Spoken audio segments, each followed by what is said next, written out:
Good evening, I'm John Carter. Welcome to Poland Daily. Matteo Salvini, Italy's Deputy Prime Minister and the Minister of Interior, proposed the creation of a political access between Rome and Warsaw, following today's talks in Warsaw with the leader of Law and Justice, Jarosław Kaczyński.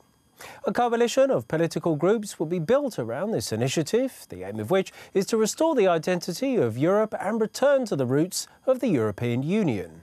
Matteo Salvini is visiting Poland at the invitation of the Minister of Internal Affairs, Joachim Brudziński. At the first meeting at the headquarters of the Ministry of Interior and Administration, the Italian guest appeared in a jacket with the inscription Police in Italian. Both politicians took part in a joint press conference.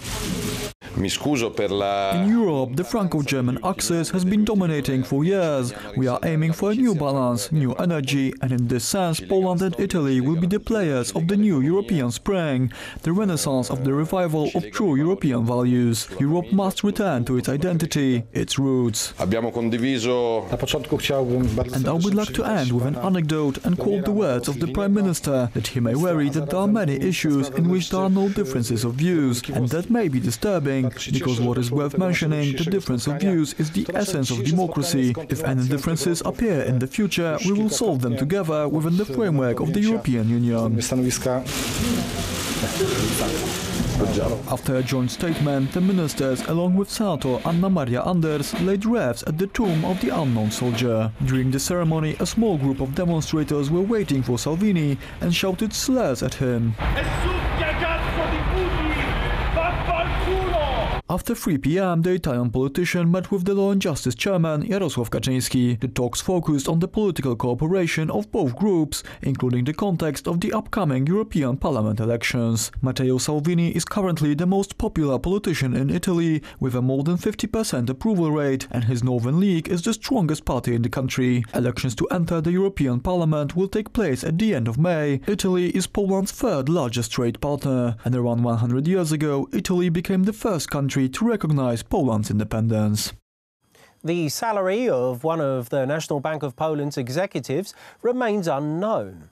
Adam Glapiński, the president of the Polish Central Bank, declared today that he will not be opposed to the publishing of the bank's employees' salaries, provided the Parliament draws up an adequate piece of legislation to enable it.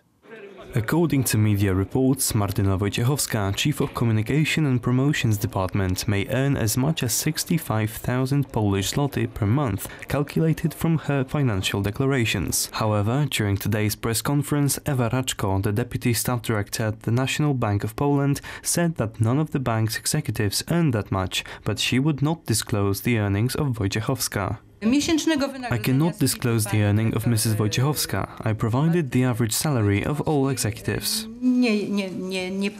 The average salary of an executive mentioned by Ewa Raczko was around 36,000 a month. However, that average may in reality be much higher. This press conference was an absolute joke. Providing average salaries from last year's financial declarations is like saying that if people have 2 legs and dogs have 4, then on average they have 3 legs. I would like to mention one little statistic. There is an anecdote saying that a professor of statistics once drowned in a lake which was 10 centimeters deep, on average. Today's conference was supposed to end the speculation regarding the alleged exorbitant salary of the Chief of Communication and Promotions of the National Bank of Poland. As it turned out, just the opposite occurred. The US ambassador to Poland, Georgette Mosbacher, has recently taken a very firm stance in defence of the interests of American companies based in Poland, although she doesn't seem to pay much attention to diplomatic protocol in the process as she interferes in Poland's internal affairs. Defending the television station TVN and sending a letter to the Ministry of Health concerning American medicines are just a few examples of Georgette Mosbacher's interference in Poland's internal affairs. The US ambassador pressed on the Polish Minister of Infrastructure in a similar vein. In November last year, Andrzej Adamczyk received a letter in which Mosbacher demanded the revoking of the regulations, which in practice prevent American Uber from operating in Poland. In the note, she also threatened the freezing of several American investments investments in Poland if her request wasn't granted. Ms. Mosbacher has the right to say that she will represent the interests of American companies, but the fact that our government is so eager to fulfill her every wish is unacceptable. Polski rząd, polska władza. Ja nie czytałem tego listu, więc jakby nie znam jego I don't know the exact content of the letter, I haven't read it, but it's quite typical for ambassadors to help out companies from their own country if they ask for it. Our ambassadors do the same. As I understand, Ms. Mosbacher does precisely that. do firm amerykańskich. Ms. Ambassador could have given her comments verbally or via the so-called non-paper, which is like a written opinion on some matters, but without an official signature. It's quite popular in diplomacy. Instead, she wrote an official letter with a signature, and that makes it a more serious case. It's a message saying, I demand and I'm expecting results, and that could cause some backlash whether she was right on this or not. It would be better if Ms. Mosbacher gave her standpoint verbally or via non-paper, but also if Polish officials didn't reveal such comments, since it's a confidential matter by nature and it should remain so. The letter from the US ambassador was most likely ineffective nonetheless. The spokesperson for the Ministry of Infrastructure announced that the project of the bill has already left the ministry and is now being worked on by the Permanent Committee of the Council of Ministers. Subsequently, Uber might soon disappear from Polish streets, as it already has in several other countries. Georgette Mosbacher is not the only American taking an aggressive stance in recent times.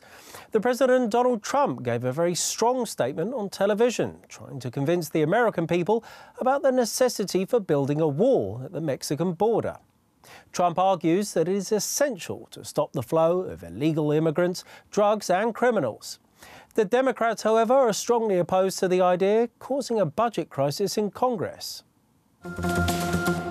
And finally, the most hotly debated topic on the internet today in Poland are wild boars. Approximately 1/3 of Poland's territory is covered by forests, which are home to over 300,000 wild boars. Boars feed on the crops, causing a loss running into millions to farmers. Moreover, the animals carry African swine fever, leading to even greater losses to the pork industry.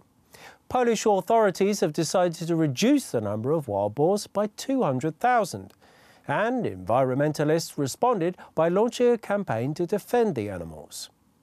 Just a few years ago, Polish farmers reared 11 million pigs. There has been a 4 million drop in numbers due to African swine fever. Farming pigs is prohibited in the regions contaminated by the virus. Cleaning up requires wholesale reduction of the livestock. Areas with ASF cannot export pork products. Since wild hogs are transferring the virus, the most sensible procedure is to trim the size of wild animals' heads. The environmentalists are opposed to the proposal. What is planned is a mass shooting of wild boars. In fact, the entire Polish population is going to be exterminated. There is no scientific approbation to this. The official reason is to fight the ASF virus, but the scientists unequivocally say that it does not make sense and is just wrong.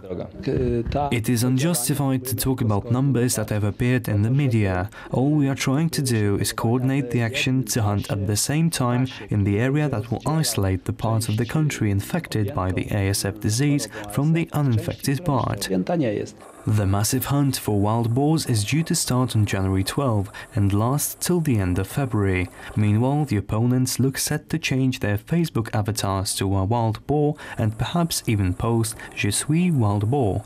In 2016 and 2017, Germany killed over 800,000 wild boar. Thank you very much for joining me here this evening at Poland Daily. Stay tuned after the break for the weather, and then after that join me for the business, and that's followed by the culture, history and travel.